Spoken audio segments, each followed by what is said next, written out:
Welcome to the first episode of Podcast on Infinite Earths. I'm your host, Porter. And I'm his cousin, Tyson. And on this show, we are going to go all in on things DC Comics. We're going to talk mostly about the new DC studios that are starting to come out with content. Our first episodes will be all about the new show written by James Gunn, Creature Commandos, that is airing on Max every Thursday. So, what were your initial thoughts on these first two episodes? Honestly, big fan. I feel like they did a really good job canonizing this show, and it really flowed, tying in all the events from Suicide Squad and some references to Peacemaker. And yeah, big fan of the animation style, and it's funny and captivating. I'm excited to see what else they're coming out with. How'd you like it? Yeah, I agree with you. I think that the animation style was cool. I was kind of like, oh, this like works, right? But then when they started having like the action scenes, like between Phosphorus and Rick Flag, and then the one between the bride and Cersei, like I was kind of like, oh yeah, this animation's cool. No, it's fantastic. And the editing, I was mighty impressed by. Some of those cuts that they have are just so clean. Yeah, I mean, I feel like they're clearly just having fun with it. I feel like they're not just like, oh, we're just going to do a straight story. Like they're like, oh, let's have fun with the way we tell the story. And like the whole bit in the second episode with the showing like the evolution of Frankenstein and the bride's like relationship. I mean, just clever stuff like that. But well, and I think it's that classic James Gunn energy that he brings to things where like it doesn't have to be so serious. There's moments for that, and I feel like maybe one of DC's fatal flaws has been trying to make it so serious, but right. I don't know. I think that's one of the things that draws in, I mean, the comic book nerds, but also just like the regular folk is it's funny. It's exciting 100%. and yeah. But yeah, I mean, just to like take it back to like kind of the first episode, that I agree with you. I feel like James Gunn does a good job of making it funny and likable while also making sure to keep those dramatic beats. And I feel like he did that for something like Guardians of the Galaxy, where he took a superhero team that not a lot of people knew, and it became a huge hit, even though most of the people had no idea who they were, because they were able to keep the dramatic parts while also making sure that people were laughing the whole time, you know? Right. And I feel like he achieved that in this, where it's someone that people don't really know about. General audiences aren't really going to know everything about the Creature Commandos. And so, yeah, you're right. He's able to draw them in with humor and a little bit of like dramatic question of where are they going with this? Right. I mean, yeah, you turned to me right after that second episode. I was just like, I have no idea what's going to happen. Like, it's not a very classically maybe written story. Like their hooks at the end are very, I guess enticing, you could say. Yeah, no, I agree. I think it's a fun idea that they can kind of do whatever they want. Because people don't know about these characters, they can really do whatever they want. No one's going to be mad, right? Because they have no expectations. Like recently, like DC came out with that new Batman show on Amazon, right? Yeah. And I feel like people go into that with expectations because he's Batman, and also it's the same guy that worked on the original Batman animated series from the 90s, which like huge part of a lot of people's childhoods, including yours and mine, right? We'd watch that show so much. And I feel like with that show, it's like, oh, if they misstep or they just do something crazy with it, like people could be in an uproar because it's like, oh, this is Batman. Like, this is my thing, right? Like, but with this, they could do whatever they want. No one, like, I'm sure there's one guy out there, but like no one's gonna be like Dr. Phosphorus was my favorite character. Like, how could you ruin him like this? You know? Well, right. And I mean, to my knowledge, there's nothing that's been done to this extent, right? So there's not even like an iteration out there that somebody might be like attached to, or like, you know, the 2017, whatever, they did it so much better then. Why couldn't they just stick with that? I mean, you're so right. Batman is a great example of that. I mean, even personally, I've gotten attached to like the Dark Knight and even the Robert Pattinson version. So it's hard to kind of break out of that mold, but maybe that's just, once again, part of James Gunn's magic is picking these completely unknown teams and making them well known. Yeah, that's a good point. Because with even when he went and did Suicide Squad, I mean, when they did it back in like 2016 or whatever, they for obvious reasons, right? But they chose like the villains to be part of the team that a lot of people would be familiar with, like Harley Quinn, Killer Croc, Deadshot, Captain Boomerang, Right, Joker, like exactly. And then when James Gunn did his Suicide Squad, you had characters like Polka Dot Man. Right. You know what I mean? Like just like super bizarre characters where if Polka Dot Man dies, then no one's really gonna be too upset, but right? but it works. He builds in like enough backstory, and it's wonderful. You're so right. Like nobody knows who those people are. Yeah. Who was the character that Pete Davidson played that like died immediately? Oh my gosh, I cannot remember. But seriously, that is the funniest thing. I mean, he has such a great sense of like style, and I love the opening of that movie because the first like 10 minutes where it's like the whole beach scene just completely sets the tone. It sets the tone of just like, this is what this movie is going to be like. And I feel like that's kind of how these first two episodes are. And I think it was smart for them to release two episodes at first, because it's like, it sets the tone of like, this is what this show is going to be like. It's going to be weird. It's going to be funny. I mean, all over the place, but you don't know where it's going. Totally. Well, and I love that they gave you enough time to get attached to the characters. I mean, I definitely would have kept watching after episode 1, but to have a second where they kind of gave you the bride's backstory and kind of this whole Frankenstein romance that they're probably going to play into more, it's over. Like, I have to finish this. Oh, totally. Yeah, I'm with you. I think this is a very interesting choice for a first production from DC Studios under James Gunn. I'm curious, what are your thoughts as far as like this being the first step forward for them as a studio under James Gunn? Like, do you think this was the right project? Do you think they're just kind of doing like a soft launch with this and then are hoping to go big? Like, what's your take? I don't see it as a bad move. I don't know if there's anything specific I would have preferred that they would have done, but I feel like this so far is, as the Hulk might say, an absolute win.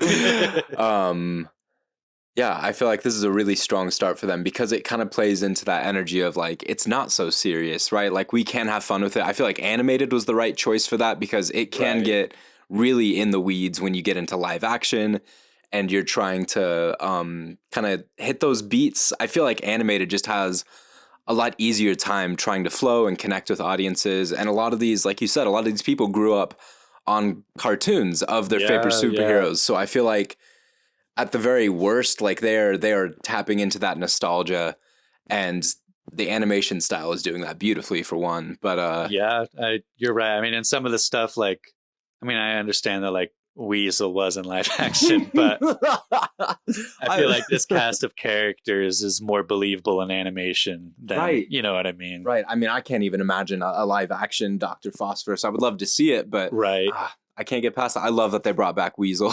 I know, right? Much to my wife's dismay.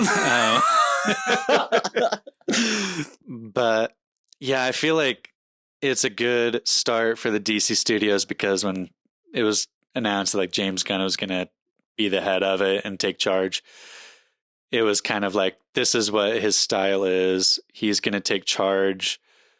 And this is a good first, like, oh, you can see his style bleeding into like more comic book stuff without it. And it's in a project like Creature Commandos, which in the larger DC universe probably isn't going to have that much impact. So it's kind of a safe first project where they can get this wacky, fun style out there with a group that if they do the TV MA rating like they did, and they can do stuff that's probably exclusively for adults, it's not going to come into play in like the first Justice League movie, right? And like some like 9-year-old isn't going to be like, crap, I have to watch Creature Commandos, and their parents are going to be like, no, you know. Like I feel like it was a smart move to like kind of get the adults like ready, like, oh, fun, like, okay, this is like DC, I'm getting excited for what they can do with it. And then next year they'll just have the Superman movie and just be like, boom, like super strong first movie. I mean, I hope James Gunn knocks it out of the park, you know. It's looking hopeful, I gotta say. Yeah, because you're right, he's done a lot of like unknown characters. It'll be fun to see what he does with a very well-known character like Superman. Yeah, because has there been anything that he's like been involved in outside of maybe like Harley Quinn in his version of Suicide Squad that's had somebody like that's just, I guess, beloved? Yeah, I don't know. I mean, the closest thing I know he helped write some scenes in Infinity War when Thor first shows up at the Guardians. Okay, right on. And I think that'd probably be, I mean, and he just wrote that. I don't even know if he did anything behind the camera. I think he just wrote it. Okay. And I mean, having built out the Guardians of the Galaxy, that kind of feels Right, like his job. Totally. I am excited to see what he does. I want to make sure I watch the other Supermans because I've really only seen Man of Steel, which is embarrassing. I haven't seen the original. Worth a watch. Yeah. Yeah. I mean, it's it's more nostalgic than anything at this point. I do have that classic scene of when he drops Zod. I don't know if you've seen that in like the shard of glass. Oh yeah. And he's like flipping him out. Like totally. The effects are just awful and hilarious. Right. Oh, you gotta love it. Yeah, I plan on watching it. Maybe we'll have to have a discussion about it. I would say that, yeah, we watch all the Supermans previous to this new one coming out, and we can compare. Get ready for it. Totally. With this new DC Studios era coming into it, what have your thoughts been in the last couple of years around DC projects? Shaky at best. There's a lot of hate for it in the superhero loving community, which is understandable. I mean, their last few projects have been flops. And that's not to say overall. I mean, I personally loved Joker and the sequel, which I know is a hot take apparently. I love the Batman. I'm very excited for that sequel. I kind of love these legacy titles that they've been coming out with, but yeah, in kind of the Snyderverse, I guess you could say, it's kind of just fallen to pieces. I think their fatal flaw originally was starting off with Justice League. Like they went too big too soon, trying to fit like a mini backstory for each character into like a honestly too long movie.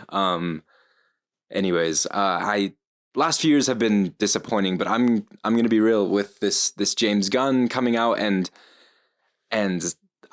these legacy titles are really exciting because you can maintain that really dark aspect of DC, kind of that scary, almost artful side of the superhero verse, and also balance that with like this James Gunn Guardians of the Galaxy silly, goofy, like it's fun. Superheroes are exciting and silly. Right. Yeah. Which I feel like Marvel's been able to do to an extent. They definitely like lean towards the silly side. But for sure, yeah. But DC, right, is like notoriously darker, comic books and everything. So I love that they're now starting to like strike a balance and, from what it seems like, almost keep those universes separated, which I feel like is necessary. That's a great point. Because yeah, the whole idea of like now Matt Reeves doesn't have to find a way to incorporate his Batman into the new like canon continuum. Like they can stay their own thing. Right. Which is really smart. And I agree with you. Like, yeah, it allows them to have a rated R Joker movie, or, you know, if they decide to do something else with a different character, not just Batman, like they can, and they don't have to worry about intertwining it. That is something I wish that, like, I love the Marvel stuff. I do wish that they would have like something, like a movie come out that I could go see and it'd be separate. Like, Yeah. that's not the Sony verse. Like, I don't want to go see Madam Web, you know. Right.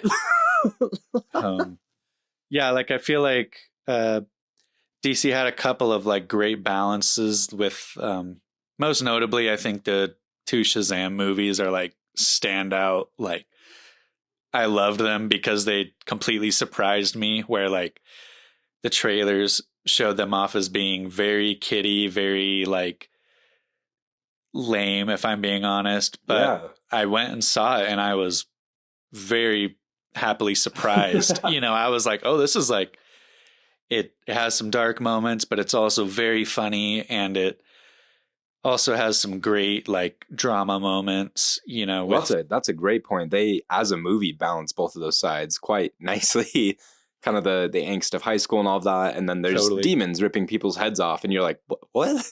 Well, that's the crazy thing, is they always get these superhero movies. They usually get like people that direct horror movies usually, and they get them to direct these superhero movies, and they end up knocking it out of the park. Yeah. I mean, because the Shazam movies are directed by David F. Sandberg, and he did Lights Out, which was a big horror movie. Oh, yeah. And then, because I feel like, I don't know what it is, but something about these horror movie directors are able to like add some sort of X factor to their superhero movies that it's like, oh, this is different. Like, I don't know his name, but whoever directed the first Doctor Strange also directed a horror movie called Sinister, which is like, I've heard incredible things about that movie. It's scary, but Doctor Strange is one of my favorite superhero movies. And Andy Muschietti is set to direct the new Batman Brave and the Bold, which is set in this DC universe. And he directed the 2 It movies. Oh, right on. And he also directed the Flash movie, which I know is a flop, but I enjoyed quite a bit. Strangely enough, leaving the theater, I was not disappointed. I thought they had some good moments, and I think the best part was how brilliant their reset of the DC universe was. Yeah, and I feel like me knowing that it doesn't really matter too much anyway, because I know it's all just going to get revamped. It was just kind of fun in that sense. Exactly. It was allowed me to just kind of like let go and be like, yeah, what happens. And that's a great mindset to have going in there. I loved that, like, Nick Cage pulled up, and I don't know, like it.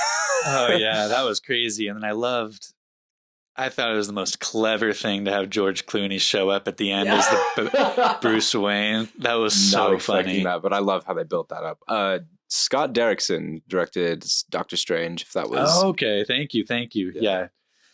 Yeah, he's great. And then, of course, like Doctor Strange 2 with Sam Raimi, who did the Evil Dead movies. Yeah. And obviously Spider-Man, which everyone knows and loves. But yeah, I don't know what it is about them. But yeah, hopefully the Batman Brave and the Bold will be a solid movie. And I know I like this idea of having TV shows and movies kind of be in the same universe, but maybe you don't have to.